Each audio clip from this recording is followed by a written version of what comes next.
At the same hour, two children from the same family sat down for dinner. Daniel ate alone in a quiet city apartment, surrounded by the life he had built for himself. Mina ate with their parents in the family home, surrounded by the life she had helped keep together. One had freedom, one had warmth. Neither had everything. From the outside, Daniel looked brave. He left home, chased better work, earned more money, and built a life beyond the place that raised him. From the outside, Mina looked deeply devoted. She lived with their parents, noticed what they needed before they asked, and became the person everyone counted on. But adult life is never that simple. Leaving gave Daniel opportunity, a bigger salary, a wider network, a city where ambition was normal. He could choose his schedule, his apartment, his future, even the version of himself he wanted to become. But leaving also gave him distance. Missed dinners, late replies, family news delivered through phone calls, a home that still loved him but no longer waited for him every day. Staying gave Mina belonging. She knew which doctor her father trusted, which tea calmed her mother, which small silence meant something was wrong. She collected ordinary memories money could never buy. But staying also made her life easier to interrupt. Because she was nearby, her time became available. Because she was reliable, her sacrifice became invisible. This story is not about which child loved the family more. The one who left paid in guilt, distance, and missed moments. The one who stayed paid in time, freedom, and invisible labor. Leaving home can build a bigger life. Staying close can protect a fragile one. The real question is not who made the right choice. The real question is, what did each choice make possible? And what did it quietly take away? At 7:42 on a Tuesday morning, Daniel missed 3 calls from home. By the 4th call, he already knew something had changed. Adult life often announces itself this way, not with a tragedy, but with a phone that will not stop ringing. At the same time, Mina was already at their parents' house. She had stopped by before work to bring medicine, check the fridge, and remind their father about an appointment he had forgotten twice. Daniel lived 3 hours away by train. Mina lived 12 minutes away by scooter. That difference looked small on a map, but over time, it became the architecture of the whole family. The call was not an emergency. Their father had slipped outside the clinic, bruised his hip, and insisted he was fine. But everyone understood what the sentence meant. He was no longer as fine as he wanted to be. Daniel said, "I'll come this weekend." Mina said, "I'm already here." Neither sentence was wrong, but the distance between them was the story. Daniel and Mina grew up in the same small house, same kitchen table, same noisy fan, same parents who showed love through practical things: food, school fees, repaired shoes, and quiet sacrifices. Their parents never said, "Go become successful so our sacrifice means something." They did not need to. The sentence lived in the house anyway. Daniel looked at that house and saw love, but also a ceiling. He loved where he came from. He just did not want his whole future to fit inside it. Mina looked at the same house and saw something fragile. Not a cage, a place that only stayed warm because someone kept showing up. This was the first difference between them. Daniel feared being trapped by home. Mina feared what would happen if everyone outgrew it. Daniel left at 23. His first room in the city was so small he could touch the desk from the bed. But to him, even that room felt like air. Leaving gave him speed. He met people who changed jobs, changed cities, negotiated salaries, built networks, and spoke about ambition without embarrassment. In the city, Daniel was not the son who had to carry groceries or fix the router. He was simply Daniel, a person becoming larger than his old role. The visible benefit of leaving was opportunity. Better salary, better mentors, bigger rooms to compete in. The world became wider because he was willing to move. But distance created a private guilt. Whenever his mother said, "Don't worry, we're fine," Daniel heard what she was too kind to say. "We are learning to be fine without you." He sent money when he could. It paid for repairs, medicine, and small comforts his parents would never buy for themselves. But money could not replace a chair beside them in a waiting room. When Daniel came home, people were proud. Neighbors asked about salary, travel, and promotions. But pride can become another distance when people see your achievement before they see your exhaustion. Mina stayed close. At first, everyone called it convenient. Then convenience quietly became expectation. Staying gave her intimacy. She knew which doctor her mother trusted, which medicine made her father sleepy, which shopkeeper would deliver groceries if it rained. Her parents did not need to ask much from her. She noticed things before they became requests. That was love, but it was also labor. The visible benefit of staying was closeness. Mina collected ordinary moments Daniel only heard about later. Small jokes, bad weather, repaired shelves, quiet dinners, repeated stories. But the hidden cost was invisibility.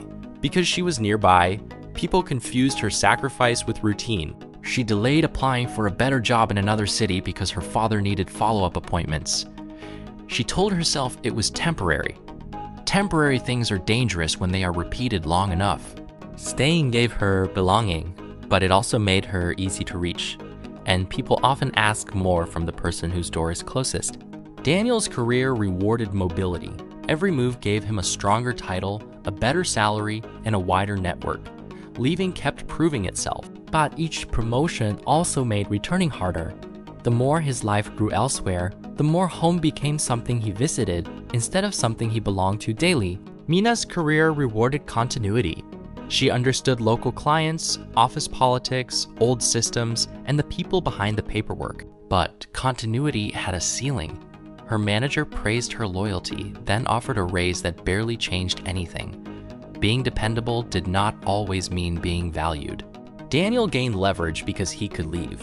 Mina gained trust because she stayed. Leverage travels.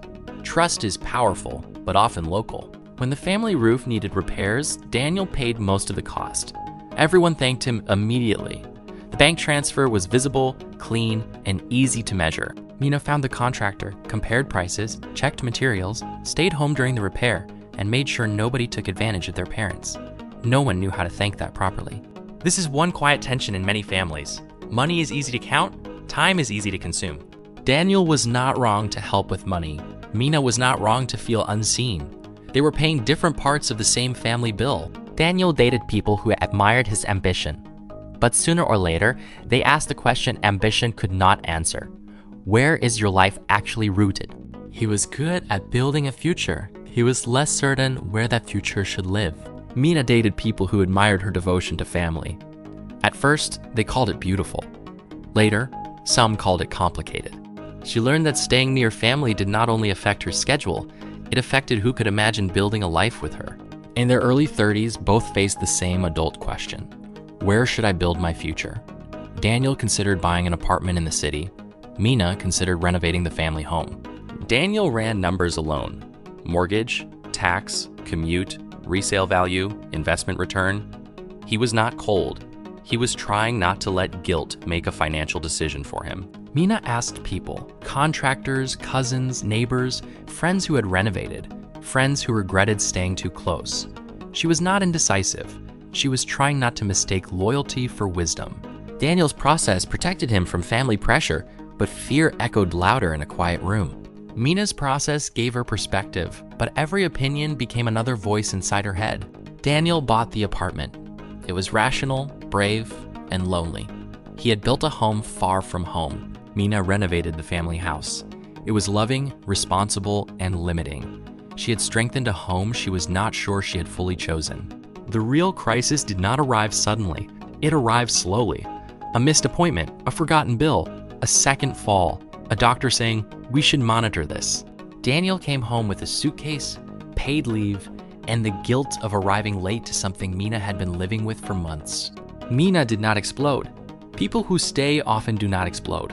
They become very good at sounding calm while carrying resentment in organized folders. Daniel looked at the calendar and saw what money had not shown him. Appointments, repairs, pharmacy runs, follow-up calls. A whole second life had been built inside Mina's first one. Mina looked at Daniel and saw something she had not fully understood either. He had not left because he loved them less. He had left carrying the pressure to make every missed moment worth it. That night, they finally said what families often avoid. Mina said, "Everyone can see the money you send. Nobody sees the time I lose." Daniel said, "Everyone sees that I left. Nobody sees what I miss." Neither of them apologized for their life. That would have been too simple. Instead, they admitted that both choices had been forms of care, and both had become too expensive alone. Daniel had gained income, mobility, independence, and a wider world. He had lost ordinary closeness, the kind that cannot be scheduled after it is gone. Mina had gained trust, belonging, daily memories, and irreplaceable time. She had lost mobility, privacy, career options, and the freedom to choose without calculating everyone nearby. The solution was not for Daniel to move back immediately, and it was not for Mina to keep absorbing everything quietly. The solution was to stop pretending one kind of sacrifice counted more than the other. Daniel began scheduling visits before emergencies. Not just money, not just calls, actual presence, planned like something valuable. Mina began asking for specific help, not silent endurance, not vague resentment. Clear tasks, appointments, bills, repairs, weekends off. Their parents had to learn something too. The child who stayed was not automatically available. The child who left was not automatically absent. Nothing became perfect. Geography still mattered. The person nearby still noticed more. The person far away still missed more. But something became more honest. They stopped ranking sacrifice as if one pain could cancel another. They began to see that families survive on both visible money and invisible time. The cost of leaving home is that you may build a bigger life while becoming a guest in the place that made you. The cost of staying close is that you may protect the home while giving it more of your life than you meant to. The question is not whether to leave or stay, but what your choice allows to grow and what it quietly asks you to give up. Thank you for watching. If this story made you think about the choices in your own life, take a moment to sit with that. Every path gives something. Every path asks for something. See you in the next story.